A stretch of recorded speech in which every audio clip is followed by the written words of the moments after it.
absolutely correct. Okay. I can promise you, sir, I as a father am very, very sorry for certain decisions my children make. Not for a moment meaning by that, I wish they didn't exist. But if you said, I was sorry I had my children, wouldn't that indicate the opposite? Well, if I say I was sorry I had my children, I would hope that it would mean, right now at this point, due to their behavior, good gracious. I mean, let's say one of my children chooses to murder someone. I mean, if I'm confronted by the fact that one of my children murders a human being,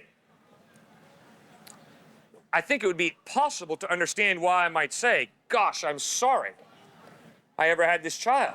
But you're saying that because you made a mistake in having that child. No, I'm saying that because the deed that they committed was so aberrant, so horrible, that I'm deeply regretting what they did. Okay, let's expand it and say that you knew at the time you had your children what would happen in the future. Then didn't you make a mistake by having your children? Only if I force my children to do my will.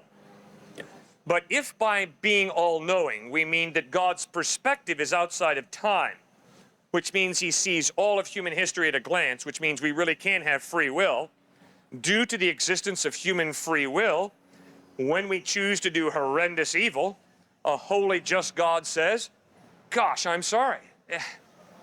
This is pathetic. You know, why didn't God cause Hitler's mother to have a miscarriage so that Adolf was never born?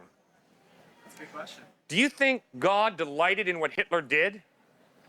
No way.